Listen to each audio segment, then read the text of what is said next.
बेशक बहुत सारे लोगों ने बड़ियां क्यासां लाइयां, बड़े भुलेखे पाउण की कोशिश की, अज भी जारी है। किसी ने कहा गुरु नानक देव साहिब ने मूर्ख तो उपदेश लिया सी, किसी ने किसी का नाम लिया, किसी ने किसी का, पर असलीयत यह है कि गुरु नानक उपदेश देण वास्ते आए सन। साहिब उपदेश किसी के पासों प्राप्त करना नहीं सी आए। सो गरीब नवाज ने उत्थे सिद्ध कर दिता सी। सो सब नालों वड्डा कारण तो यह सी श्री गुरु ग्रंथ साहिब जी की बीड़ रचन का। श्री गुरु अर्जन देव साहिब जी ने जो स्वरूप तैयार किया, क्योंकि अगों सिखां दे गुरु शब्द रूप दे विच ही प्रगट होना सी।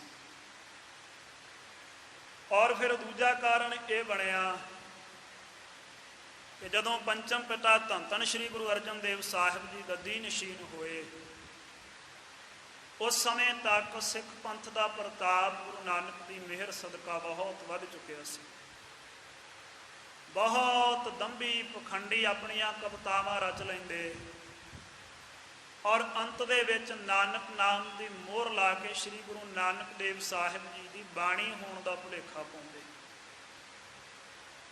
इस गल का जिक्र भी सिखां ने गुरु अर्जन देव साहिब सच्चे पातशाह महाराज जी के कोल कीता कि गरीब नवाज आप जी दे सच्चे सिख तां बेशक पछाण लैंदे है, क्योंकि गुरु अंगद देव साहिब सच्चे पातशाह ने भी भुलेखा निर्वृत्त कर दिता सी। आवहो सिख सतगुरु के प्यारे हो, गावहो सच्ची बाणी, बाणी ता गावहो गुरु केरी बाणियां सरबानी। बाणी का जाप करना है, पर जो गुरु साहिब जी की अमृत रसना तो सुपुर्ण हुई है, सिखां ने उस बाणी का जाप करना है, उस बाणी का गायन करना है। सो दूजा कारण ये बन गया।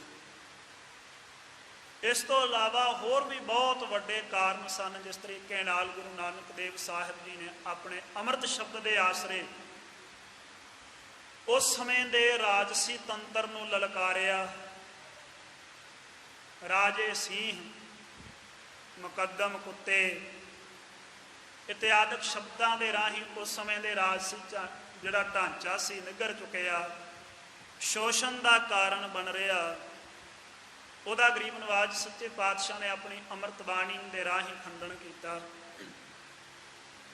लोगों के विच सुचेतता पैदा की।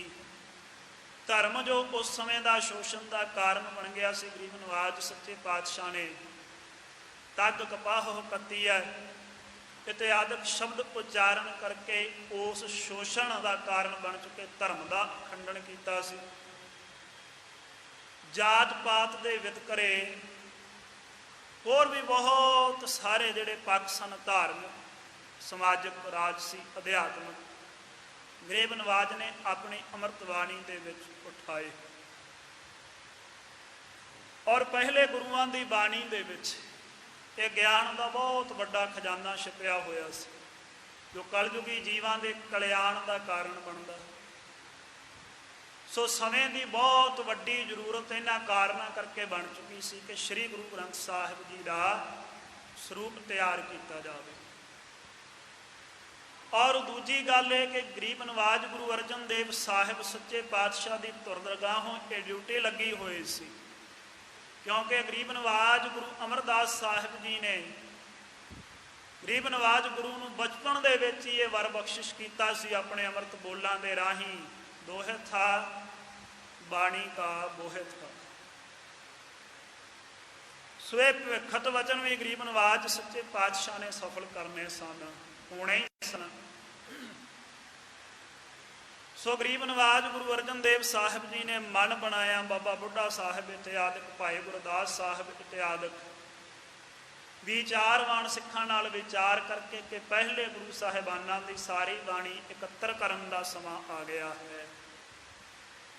उस बाणी नूं इकत्तर करके श्री गुरु ग्रंथ साहिब जी का स्वरूप बनाया जाए।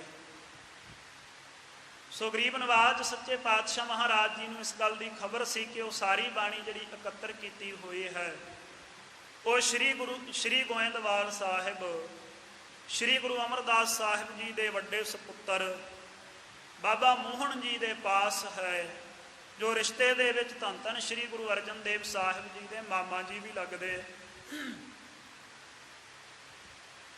ਸੋ ਇਹ ਜਦੋਂ ਬਾਣੀ ਦੀ ਇਕੱਤਰਤਾ ਦਾ ਕਾਰਨ ਇਹ ਸੀ, ਜਿਸ ਵਕਤ ਗਰੀਬ ਨਵਾਜ ਗੁਰੂ ਅਮਰਦਾਸ ਸਾਹਿਬ ਜੀ ਨੇ ਗੁਰੂ ਰਾਮਦਾਸ ਸਾਹਿਬ ਜੀ ਨੂੰ ਬਖਸ਼ਿਸ਼ਾਂ ਕੀਤੀਆਂ, ਗੁਰਤਾ ਗੱਦੀ ਦੇ ਉੱਪਰ ਸਥਿਤ ਕਰਵਾਇਆ, ਸੁਭਾਏਮਾਨ ਕੀਤਾ। ਬਾਬਾ ਮੋਹਨ ਜੀ ਔਰ ਬਾਬਾ ਮੋਹਰੀ ਜੀ ਦੇ ਤਾਈਂ ਬੁਲਾ ਕੇ ਆਖਿਆ ਸੀ ਕਿ ਤੁਸੀਂ ਗੁਰੂ ਰਾਮਦਾਸ ਸਾਹਿਬ ਜੀ ਦੇ ਚਰਨੀ ਪਾਓ। ਬਾਬਾ ਮੋਹਨ ਜੀ ਇਸ ਅਭਿਮਾਨ ਵਿੱਚ ਸਨ ਕਿ ਅਸੀਂ ਭੱਲਿਆਂ ਦੀ ਪੁੱਲ ਦੇ ਵਿੱਚੋਂ ਆ, ਗੁਰੂ ਕੇ ਸਪੁੱਤਰ ਹਾਂ, ਗੁਰਤਾ ਗੱਦੀ ਦੇ ਉੱਪਰ ਸਾਡਾ ਅਧਿਕਾਰ ਹੈ, ਇਹ ਸਾਡੇ ਸੇਵਕ ਹੈ, ਅਸੀਂ ਇਹਨਾਂ ਨੂੰ ਝੁਕੀਏ ਕਿਉਂ। ਬਾਬਾ ਮੋਹਰੀ ਜੀ ਨੇ ਬਚਨ ਮੰਨ ਲਏ ਸਨ। ਸਤਿਗੁਰੂ ਦੀ ਬਾਣੀ ਦੇ ਵਿੱਚ ਵੀ ਜ਼ਿਕਰ ਹੈ, ਮੋਹਰੀ ਪੁੱਤ ਸਨਮੁਖ ਹੋਵਾ, ਗੁਰੂ ਰਾਮਦਾਸੈਂ ਪੈਰੀ ਪਾਏ ਜੀਓ। ਸੋ ਬਾਬਾ ਮੋਹਨ ਜੀ ਨੇ ਉਸ ਸਮੇਂ ਬਚਨ ਨਾ ਮੰਨੇ ਔਰ ਗੁਰੂ ਅਮਰਦਾਸ ਸਾਹਿਬ ਜੀ ਨੇ ਸੁਭਾਵਿਕ ਬਚਨ ਕਰ ਦਿੱਤੇ ਕਿ ਤੇਰਾ ਹਿਰਦਾ ਈਰਖਾ ਦੇ ਵਸ ਤਪ ਰਿਹਾ ਹੈ, ਇਹ ਤਪਦਾ ਰਹੇਗਾ, ਸ਼ਾਂਤੀ ਨਹੀਂ ਮਿਲੇਗੀ। ਤੂੰ ਗੁਰੂ ਨਾਨਕ ਸਾਹਿਬ ਦੇ ਚੌਥੇ ਸਰੂਪ ਦੇ ਨਾਲ ਈਰਖਾ ਕਰਦਾ ਹੈ। ਇਹ ਸੁਭਾਵਿਕ ਹੋਏ ਬਚਨਾਂ ਦਾ ਛੇਤੀ ਪਛਤਾਵਾ ਬਾਬਾ ਮੋਹਨ ਜੀ ਨੂੰ ਸਤਾਉਣ ਲੱਗਿਆ। ਜਿਸ ਵਕਤ ਗਰੀਬ ਨਵਾਜ ਗੁਰੂ ਅਮਰਦਾਸ ਸਾਹਿਬ ਜੀ ਨੇ ਸੰਸਾਰ ਵਿੱਚੋਂ ਸਮਾਜ ਆਪਣੀ ਖੇਡ ਸਮੇਟਣ ਦਾ ਸਮਾਂ ਜਾਣਿਆ, ਮਨ ਬਣਾਇਆ, ਜੋਤੀ ਜੋਤ ਸਮਾਉਣ ਲੱਗੇ, ਉਸ ਸਮੇਂ ਬਾਬਾ ਮੋਹਨ ਜੀ ਨੇ ਸਤਿਗੁਰਾਂ ਦੇ ਪਾਸ ਹਾਜ਼ਰ ਹੋ ਕੇ ਬੇਨਤੀ ਕੀਤੀ ਕਿ ਪਿਤਾ ਸਤਿਗੁਰੂ ਜੀ, ਜੋ ਤੁਸੀਂ ਬਚਨ ਕੀਤੇ ਸਨ ਕਿ ਹਿਰਦਾ ਤਪਦਾ ਰਹੇਗਾ, ਇਸ ਹਿਰਦੇ ਨੂੰ ਹੁਣ ਕਿਰਪਾ ਕਰਕੇ ਸ਼ਾਂਤ ਕਰਨ ਦੇ ਬਚਨ ਵੀ ਕਰ ਦਿਓ। ਗਰੀਬ ਨਵਾਜ ਕਹਿਣ ਲੱਗੇ ਉਹ ਸਮਾਂ ਹੁਣੇ ਨਹੀਂ, ਜਦੋਂ ਧੰਨ ਧੰਨ ਸ਼੍ਰੀ ਗੁਰੂ ਰਾਮਦਾਸ ਸਾਹਿਬ ਬਾਬਤ ਕਿਹਾ ਇਹਨਾਂ ਦੇ ਸਪੁੱਤਰ ਸਾਡੇ ਸਭ ਨਾਲੋਂ ਛੋਟੇ ਦੋਹਤੇ ਜਿਸ ਸਮੇਂ ਗੁਰਤਾ ਗੱਦੀ ਦੇ ਉੱਪਰ ਸੁਭਾਏਮਾਨ ਹੋਣਗੇ, ਜੋ ਉਹਨਾਂ ਨੂੰ ਅਸੀਂ ਸ਼ੁਭ ਵਰ ਬਖਸ਼ਿਸ਼ ਕੀਤਾ ਹੈ, ਬਾਣੀ ਕਾ ਬੋਹ ਥਾ, ਉਸ ਸਮੇਂ ਉਹ ਸ਼੍ਰੀ ਗੁਰੂ ਗ੍ਰੰਥ ਸਾਹਿਬ ਜੀ ਦਾ ਸਰੂਪ ਰਚਣਗੇ। ਉਸ ਸਮੇਂ ਉਹ ਤੁਹਾਡੇ ਪਾਸ ਇੱਥੇ ਗੋਇੰਦਵਾਲ ਸਾਹਿਬ ਪੁੱਜਣਗੇ। ਓਨੇ ਸਮੇਂ ਤੱਕ ਤੁਸੀਂ ਪਹਿਲੇ ਸਾਰੇ ਗੁਰੂ ਸਾਹਿਬਾਨਾਂ ਦੀ ਜੋ ਬਾਣੀ ਹੈ ਉਸ ਨੂੰ ਇਕੱਤਰ ਕਰਕੇ ਪੋਥੀਆਂ ਦੇ ਰੂਪ ਦੇ ਵਿੱਚ ਆਪਣੇ ਪਾਸ ਗੋਇੰਦਵਾਲ ਸਾਹਿਬ ਰੱਖਣਾ। ਜਦੋਂ ਉਹ ਲੈਣ ਵਾਸਤੇ ਆਉਣਗੇ ਉਦੋਂ ਉਹਨਾਂ ਦੇ ਚਰਨੀ ਪੈਣਾ। ਉਹ ਪੋਥੀਆਂ ਸਤਿਗੁਰੂ ਕੀ ਬਾਣੀ ਇਹਨਾਂ ਦੀ ਸੇਵਾ ਇਕੱਤਰ ਕਰਕੇ ਤੁਸੀਂ ਨਿਭਾਉਣੀ। ਫਿਰ ਉਸ ਸਮੇਂ ਤੁਹਾਡੇ ਤਪਦੇ ਹੋਏ ਹਿਰਦੇ ਨੂੰ ਸ਼ਾਂਤੀ ਮਿਲੇਗੀ। ਬਾਬਾ ਮੋਹਨ ਜੀ ਨੇ ਕਿਹਾ ਮਹਾਰਾਜ ਮੇਰਾ ਸੁਭਾਵ ਹੈ, ਮੈਂ ਨਿਰਵਿਕਲਪ ਸਮਾਧੀ ਦੇ ਵਿੱਚ ਰਹਿਣਾ ਜੀ। ਕਈ ਦਿਨ ਸਮਾਧੀ ਦੇ ਵਿੱਚੋਂ ਮੈਂ ਬਾਹਰ ਨਹੀਂ ਆਉਂਦਾ, ਮੈਨੂੰ ਸੰਸਾਰ ਦੀ ਖਬਰ ਨਹੀਂ ਰਹਿੰਦੀ। ਫਿਰ ਮੈਂ ਕਿਵੇਂ ਜਾਣਾਂਗਾ ਵੀ ਉਹ ਸ਼ੁਭ ਸਮਾਂ ਆ ਗਿਆ ਹੈ? ਜੇ ਉਹ ਸਮਾਂ ਬਤੀਤ ਹੋ ਗਿਆ ਫਿਰ ਮੇਰਾ ਕੀ ਬਣੇਗਾ? ਗਰੀਬ ਨਵਾਜ ਨੇ ਬਚਨ ਕੀਤੇ, ਨਹੀਂ ਤੈਨੂੰ ਆਪ ਆ ਕੇ ਉਹ ਸਮਾਧੀ ਦੇ ਵਿੱਚੋਂ ਬਾਹਰ ਕੱਢਣਗੇ। ਸੋ ਇਹ ਸਾਰੇ ਕਾਰਨ ਗਰੀਬ ਨਵਾਜ ਸੱਚੇ ਪਾਤਸ਼ਾਹ ਦੀ ਰਚਾਈ ਹੋਈ ਖੇਡ ਮੁਤਾਬਕ ਇਹ ਸਾਰਾ ਸਮਾਂ ਟੁਕਿਆ। ਗਰੀਬ ਨਵਾਜ ਗੁਰੂ ਅਰਜਨ ਦੇਵ ਸਾਹਿਬ ਜੀ ਨੇ ਵਿਚਾਰ ਕੀਤੀ ਕਿ ਉਹ ਸ਼ੁਭ ਪੋਥੀਆਂ ਲਿਆਉਣ ਦਾ ਸਮਾਂ ਆ ਗਿਆ ਹੈ ਜੋ ਬਾਬਾ ਮੋਹਨ ਜੀ ਦੇ ਪਾਸ ਹਨ। ਉਸ ਸਮੇਂ ਹੰਕਾਰ ਦੇ ਵਿੱਚ ਭਾਈ ਗੁਰਦਾਸ ਸਾਹਿਬ ਜੀ ਬਚਨ ਕਰ ਬੈਠੇ ਕਿ ਮੈਂ ਲੈ ਆਉਣਾ ਜੀ ਉਹ ਪੋਥੀਆਂ, ਮੇਰੇ ਪਰਿਵਾਰ ਦਾ ਮਸਲਾ ਹੈ। ਕਿਉਂਕਿ ਭਾਈ ਗੁਰਦਾਸ ਸਾਹਿਬ ਜੀ ਸ੍ਰੀ ਗੁਰੂ ਅਮਰਦਾਸ ਸਾਹਿਬ ਜੀ ਦੀ ਸ਼ੁਭ ਭੱਲਿਆਂ ਦੀ ਕੁੱਲ ਦੇ ਵਿੱਚੋਂ ਹੀ ਸੀ। ਇਹ ਵੀ ਸ੍ਰੀ ਗੁਰੂ ਅਰਜਨ ਦੇਵ ਸਾਹਿਬ ਜੀ ਦੇ ਮਾਮਾ ਜੀ ਦੇ ਥਾਂ ਹੀ ਸਨ। ਇਹਨਾਂ ਨੇ ਸੋਚਿਆ ਸਾਡੀ ਅਲ ਇੱਕ ਹੈ, ਸਾਡੀ ਕੁੱਲ ਇੱਕ ਹੈ। ਬਾਬਾ ਮੋਹਨ ਜੀ ਮੇਰੇ ਭਰਾਤਾ ਦੀ ਥਾਂ ਹੈ, ਮੇਰਾ ਵਚਨ ਨਹੀਂ ਮੋੜਨਗੇ। ਇਉਂ ਬਮਾਨ ਥੋੜਾ ਜਿਹਾ ਹਿਰਦੇ ਵਿੱਚ ਫੁਰਿਆ। ਗਰੀਬ ਨਵਾਜ ਨੇ ਸੋਚਿਆ ਸਿੱਖ ਭਾਰੀ ਹੈ, ਹੰਕਾਰ ਦੀ ਨਿਵਰਤੀ ਚਾਹੀਦੀ ਹੈ। ਗਰੀਬ ਨਵਾਜ ਨੇ ਆਗਿਆ ਦੇ ਦਿੱਤੀ। ਭਾਈ ਗੁਰਦਾਸ ਸਾਹਿਬ ਜੀ ਗੋਇੰਦਵਾਲ ਆਏ, ਬੌਲੀ ਦੇ ਵਿੱਚ ਇਸ਼ਨਾਨ ਕੀਤਾ। ਜਿਸ ਚਵਾਰੇ ਵਿੱਚ ਬਾਬਾ ਮੋਹਨ ਜੀ ਸੁਭਾਏਮਾਨ ਸੀ, ਅੰਦਰੋਂ ਕਵਾੜ ਦਰਵਾਜ਼ੇ ਭੇੜੇ ਹੋਏ ਸਨ। ਸ਼ਾਮ ਦੇ ਸਮੇਂ ਪੁੱਜੇ ਸੀ। ਸਾਰੀ ਰਾਤ ਆਵਾਜ਼ਾਂ ਮਾਰਦੇ ਰਹੇ ਬਾਬਾ ਮੋਹਨ ਜੀ ਦੇ ਤਾਈਂ ਕਿ ਭਰਾਤਾ ਜੀ ਅਸੀਂ ਉਹ ਜੋ ਤੁਸੀਂ ਪੋਥੀਆਂ ਰੱਖੀਆਂ ਗੁਰਬਾਣੀ ਦੀਆਂ ਲੈਣ ਦੇ ਵਾਸਤੇ ਆਏ ਆ। ਸ਼੍ਰੀ ਗੁਰੂ ਅਰਜਨ ਦੇਵ ਸਾਹਿਬ ਜੀ ਨੇ ਸਰੂਪ ਰਚਨਾ, ਦਰਵਾਜ਼ਾ ਖੋਲ੍ਹੋ, ਇਹ ਗੇਟ ਖੋਲ੍ਹ ਕੇ ਸਾਨੂੰ ਉਹ ਪੋਥੀਆਂ ਦੇ ਦਿਓ। ਪਰ ਬਾਬਾ ਮੋਹਨ ਜੀ ਨੇ ਕੋਈ ਆਵਾਜ਼ ਨਾ ਸੁਣੀ। ਸਾਰੀ ਰਾਤ ਪੁਕਾਰ ਕਰਕੇ ਗੁਰੂ ਅਰਜਨ ਦੇਵ ਸਾਹਿਬ ਜੀ ਦੇ ਪਾਸ ਵਾਪਸ ਪਰਤੇ। ਜਦੋਂ ਇਹ ਵਾਪਸ ਆ ਗਏ, ਬਾਬਾ ਬੁੱਢਾ ਸਾਹਿਬ ਜੀ ਕਹਿਣ ਲੱਗੇ ਗਰੀਬ ਨਵਾਜ ਸੇਵਾ ਮੇਰੀ ਝੋਲੀ ਪਾ ਦਿਓ ਜੀ, ਮੈਂ ਨਿਭਾਵਾਂਗਾ।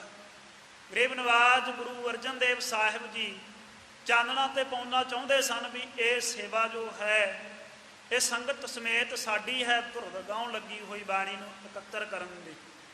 ਪਰ ਬਾਬਾ ਬੁੱਢਾ ਸਾਹਿਬ ਜੀ ਨੂੰ ਸਤਿਕਾਰਯੋਗ ਸਿੱਖ ਜਾਣ ਕਰਕੇ ਗੁਰੂ ਅਰਜਨ ਦੇਵ ਸਾਹਿਬ ਸੱਚੇ ਪਾਤਸ਼ਾਹ ਮਨਾ ਨਾ ਕਰ ਸਕੇ ਔਰ ਕਹਿਣ ਲੱਗੇ ਚਲੋ ਠੀਕ ਆ, ਤੁਸੀਂ ਵੀ ਕੋਸ਼ਿਸ਼ ਕਰਕੇ ਵੇਖੋ। ਬਾਬਾ ਬੁੱਢਾ ਸਾਹਿਬ ਜੀ ਵੀ ਆਏ, ਗੋਇੰਦਵਾਲ ਸਾਹਿਬ ਬੌਲੀ ਸਾਹਿਬ ਦੇ ਵਿੱਚ ਇਸ਼ਨਾਨ ਕੀਤਾ ਹੈ, ਆਵਾਜ਼ਾਂ ਦੇ ਕੇ ਦਰਵਾਜ਼ਾ ਖੁਲਾਉਣ ਦੀ ਕੋਸ਼ਿਸ਼ ਕੀਤੀ। ਬਾਬਾ ਮੋਹਨ ਜੀ ਸਮਾਧੀ ਸਥਿਤ ਸਨ, ਦਰਵਾਜ਼ਾ ਨਾ ਖੋਲ੍ਹਿਆ। ਫਿਰ ਇਹਨਾਂ ਨੇ ਪਾਸਿਓਂ ਦਰਵਾਜ਼ੇ ਦੇ ਕੋਲੋਂ ਇੱਟਾਂ ਪੁੱਟੀਆਂ, ਇੱਟਾਂ ਪੁੱਟ ਕਰਕੇ ਉਧਰ ਦੀ ਵੇਖਿਆ ਬਾਬਾ ਜੀ ਸਮਾਧੀ ਸਥਿਤ ਸਨ। ਫਿਰ ਇਹਨਾਂ ਨੇ ਚਗਾਠ ਪੁੱਟੀ, ਚਗਾਠ ਪੁੱਟ ਕੇ ਜਾ ਕੇ ਮੋਢਿਆਂ ਤੋਂ ਪਕੜ ਕਰਕੇ ਹਿਲਾਇਆ, ਕਿਉਂਕਿ ਬਾਬਾ ਮੋਹਨ ਜੀ ਛੋਟੇ ਥਾਂ ਸੀ ਬਾਬਾ ਬੁੱਢਾ ਸਾਹਿਬ ਜੀ ਤੋਂ। ਪਰ ਬਾਬਾ ਜੀ ਦੀ ਸਮਾਧੀ ਦੇ ਵਿੱਚ ਕੋਈ ਵਿਘਨ ਨਾ ਪਿਆ, ਬਾਹਰ ਨਾ ਆਏ। ਔਰ ਇਉਂ ਬੜੀ ਕੋਸ਼ਿਸ਼ ਕੀਤੀ। ਸੰਗਤਾਂ ਨੇ ਦੱਸਿਆ ਕਿ ਕੋਈ ਬਿਰਧ ਆਇਆ ਹੈ ਬਾਬੇ ਮੋਹਨ ਦੇ, ਕਮਰੇ ਦਾ ਦਰਵਾਜ਼ਾ ਉਹਨਾਂ ਨੇ ਪੁੱਟ ਦਿੱਤਾ। ਬਾਬਾ ਮੋਹਰੀ ਜੀ ਨੂੰ ਜਾ ਕੇ ਦੱਸਿਆ, ਛੋਟੇ ਭਰਾਤਾਂ ਨੂੰ, ਬਾਬਾ ਮੋਹਨ ਜੀ ਦੇ। ਜਦੋਂ ਉਹਨਾਂ ਨੂੰ ਪਤਾ ਲੱਗਿਆ ਦੌੜ ਕਰਕੇ ਆਏ, ਬਾਬਾ ਬੁੱਢਾ ਸਾਹਿਬ ਜੀ ਨੂੰ ਪ੍ਰੇਮ ਨਾਲ ਸਮਝਾਇਆ ਕਿ ਲੰਮਾ ਲੰਮਾ ਸਮਾਂ ਆਪਣੀ ਸਮਾਧੀ ਵਿੱਚੋਂ ਬਾਹਰ ਨਹੀਂ ਆਉਂਦੇ, ਇਹ ਸੰਸਾਰ ਤੋਂ ਅੰਤਰਮੁਖ ਹੋ ਚੁੱਕੇ ਹਨ, ਇਹਨਾਂ ਦੀ ਬਿਰਤੀ ਅੰਤਰਾਤਮੇ ਰਸ ਮਾਣਦੀ ਹੈ ਔਰ ਬਹੁਤ ਛੇਤੀ ਸੁਭਾਅ ਦੇ ਵਿੱਚ ਪਛਾਲ ਆ ਜਾਂਦਾ ਹੈ। ਕਈ ਵਾਰ ਕਈ ਬੜੇ ਕਠਿਨ ਬਚਨ ਕਹਿ ਦਿੰਦੇ ਆ, ਸ਼ਰਾਪ ਦੇ ਬਚਨ ਕਹਿ ਦਿੰਦੇ ਆ, ਜਿਹੜੇ ਟਲਦੇ ਨਹੀਂ ਹਨ ਇਹਨਾਂ ਦੇ। ਸੋ ਇਸ ਕਰਕੇ ਸਾਡੀ ਬੇਨਤੀ ਹੈ ਤੁਸੀਂ ਇਹ ਅਯੋਗ ਕਰਿਆ ਨਾ ਕਰੋ। ਸੋ ਬਾਬਾ ਬੁੱਢਾ ਸਾਹਿਬ ਜੀ ਵੀ ਵਾਪਸ ਪਰਤ ਗਏ। ਸ਼੍ਰੀ ਗੁਰੂ ਅਰਜਨ ਦੇਵ ਸਾਹਿਬ ਸੱਚੇ ਪਾਤਸ਼ਾਹ ਮਹਾਰਾਜ ਜੀ ਪੋਥੀਆਂ ਲੈਣ ਦੇ ਵਾਸਤੇ ਆਪ ਗਰੀਬ ਨਵਾਜ ਸੰਗਤ ਸਮੇਤ ਪਾਲਕੀ ਸਾਹਿਬ ਦੇ ਵਿੱਚ ਸੁਭਾਏਮਾਨ ਹੋ ਕੇ ਸ਼੍ਰੀ ਗੋਇੰਦਵਾਲ ਸਾਹਿਬ ਪੁੱਜੇ। ਇੱਥੇ ਬੌਲੀ ਸਾਹਿਬ ਤੇ ਇਸ਼ਨਾਨ ਕਰਕੇ ਜਿਸ ਵਕਤ ਬੌਲੀ ਸਾਹਿਬ ਦੇ ਕੰਢੇ ਗਰੀਬ ਨਵਾਜ ਨੇ ਇਕਾਗਰ ਚਿੱਤ ਹੋ ਕੇ ਅਰਜ਼ ਗੁਜ਼ਾਰੀ, ਗਰੀਬ ਨਵਾਜ ਗੁਰੂ ਅਮਰਦਾਸ ਸਾਹਿਬ ਸੱਚੇ ਪਾਤਸ਼ਾਹ ਦੇ ਚਰਨਾਂ ਵਿੱਚ। ਇਤਿਹਾਸ ਵਿੱਚ ਜ਼ਿਕਰ ਹੈ ਗਰੀਬ ਨਵਾਜ ਗੁਰੂ ਅਮਰਦਾਸ ਸਾਹਿਬ ਜੀ ਨੇ ਸਰਗੁਣ ਸਰੂਪ ਦੇ ਵਿੱਚ ਦਰਸ਼ਨ ਦਿੱਤੇ ਉਸ ਸਮੇਂ ਗੁਰੂ ਅਰਜਨ ਦੇਵ ਸਾਹਿਬ ਜੀ ਨੂੰ ਔਰ ਬਖਸ਼ਿਸ਼ ਕੀਤੀ। ਇਹ ਸਾਰੀ ਗੱਲ ਸੀ ਜਿਹੜੀ ਬਾਣੀ ਦੀਆਂ ਪੋਥੀਆਂ ਇਕੱਤਰ ਕਰਨ ਦੀ। ਕਹਿਣ ਲੱਗੇ ਤੁਸੀਂ ਸਾਡੇ ਪੁੱਤਰ ਦੀ ਉਸਤਤ ਦੇ ਵਿੱਚ ਸ਼ਬਦ ਉਚਾਰੋ, ਗੁਰਬਾਣੀ ਦਾ ਕੀਰਤਨ ਕਰੋ, ਉਹ ਜ਼ਰੂਰ ਸਮਾਧੀ ਦੇ ਵਿੱਚੋਂ ਬਾਹਰ ਆਉਣਗੇ ਔਰ ਤੁਹਾਡਾ ਮਨੋਰਥ ਹੈ ਜੋ ਸਫਲ ਹੋਏਗਾ। ਤਾਂ ਗਰੀਬ ਨਵਾਜ ਗੁਰੂ ਅਮਰਦਾਸ ਸਾਹਿਬ ਜੀ ਨੇ ਵਰ ਬਖਸ਼ਿਸ਼ ਕੀਤਾ। ਸੋ ਗਰੀਬ ਨਵਾਜ ਗੁਰੂ ਅਰਜਨ ਦੇਵ ਸਾਹਿਬ ਜੀ ਬਾਬਾ ਮੋਹਨ ਦੇ ਚਵਾਰੇ ਦੇ ਸਨਮੁਖ ਜੋ ਸਥਾਨ ਸੀ ਗਲੀ ਵਾਲਾ ਸੜਕ, ਇਸ ਦੇ ਵਿੱਚ ਸੰਗਤ ਦੇ ਸਮੇਤ ਥੱਲੇ ਹੀ ਵਿਰਾਜੇ। ਸੰਗਤ ਬਹੁਤ ਸੁੰਦਰ ਸੁੰਦਰ ਗਲੀਚੇ ਨਗਰ ਦੀ ਦਰੀਆਂ ਲੈ ਕੇ ਹਾਜ਼ਰ ਹੋਈ, ਪਰ ਗਰੀਬ ਨਵਾਜ ਨੇ ਉਹ ਸੇਵਾ ਪ੍ਰਵਾਨ ਨਾ ਕੀਤੀ। ਔਰ ਆਪ ਗਰੀਬ ਨਵਾਜ ਸੱਚੇ ਪਾਤਸ਼ਾਹ ਨੇ ਉਸ ਸਮੇਂ ਸਾਜ਼ਬਾਜ਼ ਦੇ ਸਮੇਤ ਕੀਰਤਨ ਗਾਇਨ ਕੀਤਾ, ਗੁਰਬਾਣੀ ਦਾ ਇਹ ਸ਼ਬਦ ਉਚਾਰਨ ਕੀਤਾ, ਮੋਹਨ ਤੇਰੇ ਉੱਚੇ ਮੰਦਰ। ਇਹ ਸੰਪੂਰਨ ਸ਼ਬਦ ਗਰੀਬ ਨਵਾਜ ਨੇ ਉਚਾਰਿਆ। ਸੋ ਜਦੋਂ ਇਹ ਕੀਰਤਨ ਦੀ ਧੁਨ ਬਾਬਾ ਮੋਹਨ ਜੀ ਦੇ ਕੰਨਾਂ ਦੇ ਵਿੱਚ ਪਹੁੰਚੀ, ਉਹਨਾਂ ਨੇ ਉਹ ਸਮਾਂ ਆਇਆ ਨੇੜੇ ਜਾਣਿਆ ਜਿਹੜਾ ਸਮਾਂ ਗੁਰੂ ਅਮਰਦਾਸ ਸਾਹਿਬ ਜੀ ਨੇ ਕਿਹਾ ਸੀ। ਸੋ ਇਹ ਪੋਥੀਆਂ ਲੈ ਕਰਕੇ ਆਪ ਗਰੀਬ ਨਵਾਜ ਸੱਚੇ ਪਾਤਸ਼ਾਹ ਦੇ ਸਨਮੁਖ ਚਵਾਰੇ ਦੇ ਵਿੱਚੋਂ ਪਹੁੰਚੇ। ਬੇਸ਼ੱਕ ਭਣੇਵੇਂ ਦੇ ਥਾਂ ਤੇ ਸੀ ਗੁਰੂ ਅਰਜਨ ਦੇਵ ਸਾਹਿਬ, ਛੋਟੀ ਥਾਂ ਤੇ, ਪਰ ਇਉਂ ਇਹ ਸਾਰੀ ਵਾਰਤਾ ਦੱਸ ਕੇ ਪੋਥੀਆਂ ਸਪੁਰਦ ਕਰਕੇ ਗਰੀਬ ਨਵਾਜ ਗੁਰੂ ਅਰਜਨ ਦੇਵ ਸਾਹਿਬ ਜੀ ਨੂੰ ਸਪੁਰਦ ਕਰਨ ਤੋਂ ਪਹਿਲਾਂ ਪੋਥੀਆਂ ਅਰਜ਼ ਗੁਜ਼ਾਰੀ ਬਾਬਾ ਮੋਹਨ ਜੀ ਨੇ ਕਿ ਮੈਂ ਪੋਥੀਆਂ ਦੇਣ ਦੀ ਸੇਵਾ ਤੇ ਨਿਭਾਉਣੀ ਹੈ, ਪਿਤਾ ਸਤਿਗੁਰੂ ਦਾ ਹੁਕਮ ਹੈ, ਪਰ ਉਦੋਂ ਪਹਿਲਾਂ ਮੇਰੀ ਮਨਸ਼ਾ ਇਹ ਹੈ ਕਿ ਮੈਂ ਆਪ ਜੀ ਦੇ ਚਰਨ ਸਪਰਸ਼ ਕਰਾਂ। ਮੈਨੂੰ ਮੇਰੇ ਪਿਤਾ ਸਤਿਗੁਰੂ ਦਾ ਹੁਕਮ ਹੋਇਆ ਸੀ ਵੀ ਤੇਰਾ ਤਪਦਾ ਹਿਰਦਾ ਉਦੋਂ ਕਰੇਗਾ ਜਦੋਂ ਤੂੰ ਸਾਡੇ ਸਭ ਨਾਲੋਂ ਛੋਟੇ ਦੋਹਤੇ ਗੁਰੂ ਰਾਮਦਾਸ ਸਾਹਿਬ ਜੀ ਦੇ ਸਭ ਨਾਲੋਂ ਛੋਟੇ ਸਪੁੱਤਰ ਗੁਰੂ ਅਰਜਨ ਦੇਵ ਸਾਹਿਬ ਜੀ ਗੁਰਤਾ ਗੱਦੀ ਤੇ ਸਥਿਤ ਹੋਣਗੇ, ਉਹਨਾਂ ਦੇ ਚਰਨ ਪਰਸੇਗਾ। ਗੁਰੂ ਅਰਜਨ ਦੇਵ ਸਾਹਿਬ ਬਹੁਤ ਰੋਕ ਰਹੇ ਕਿ ਤੁਸੀਂ ਵੱਡੀ ਥਾਂ ਤੇ ਹੋ, ਗੁਰੂਆਂ ਕੇ ਸਾਹਿਬਜ਼ਾਦੇ ਹੋ ਔਰ ਸਾਡੇ ਮਾਮਿਆਂ ਦੇ ਤੁੱਲ ਹੋ, ਮਾਮੇ ਹੀ ਲੱਗਦੇ ਹੋ। ਸੋ ਪਰ ਬਾਬਾ ਮੋਹਨ ਜੀ ਮੰਨੇ ਨਾ, ਉਸ ਸਮੇਂ ਸਤਿਗੁਰਾਂ ਦੇ ਚਰਨ ਸਪਰਸ਼ ਕੀਤੇ।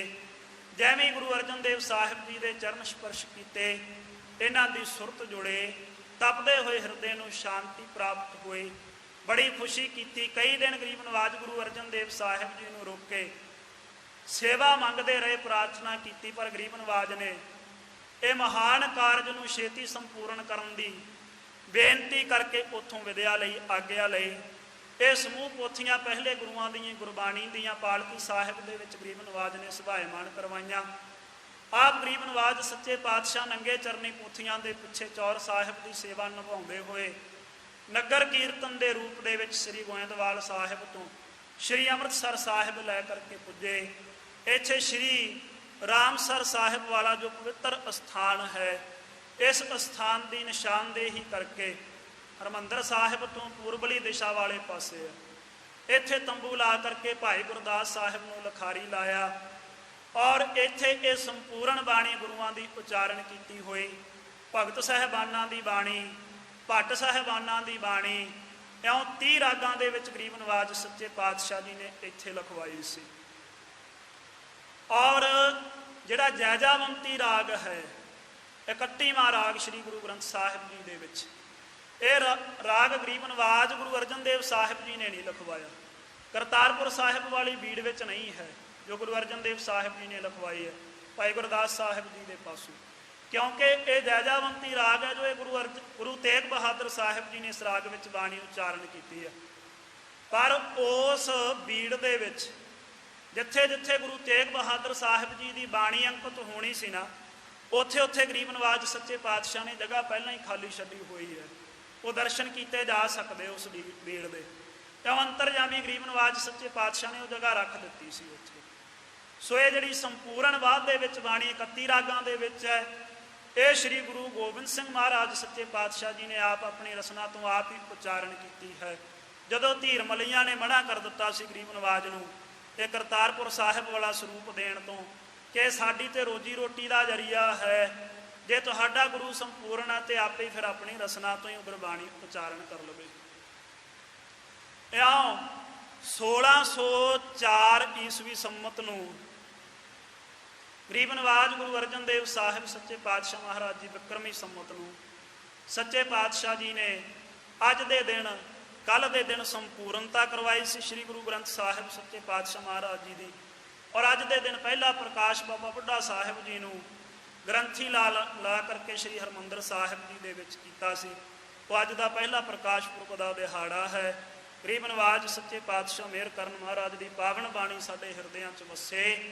ਜਿਸ ਮਨੋਰਥ ਦੇ ਵਾਸਤੇ ਗਰੀਬ ਨਵਾਜ ਨੇ ਸਾਨੂੰ ਸ੍ਰੀ ਗੁਰੂ ਗ੍ਰੰਥ ਸਾਹਿਬ ਜੀ ਦਾ ਪਾਵਨ ਗਿਆਨ ਦਾ ਖਜ਼ਾਨਾ ਬਖਸ਼ਿਸ਼ ਕੀਤਾ ਹੈ, ਇਹ ਸਮਾਜਿਕ ਸ਼ੋਸ਼ਣ ਤੋਂ ਛੁੱਟਣ ਦੇ ਲਈ, ਰਾਜਸਿਕ ਤੰਤਰ ਦੇ ਵਲੇਟੇ ਵਿੱਚ ਨਾ ਆਈਏ, ਅਧਿਆਤਮਿਕ ਤੌਰ ਤੇ ਗਰੀਬ ਨਵਾਜ ਸੱਚੇ ਪਾਤਸ਼ਾਹ ਦੀ ਬਾਣੀ ਨੂੰ ਵਿਚਾਰ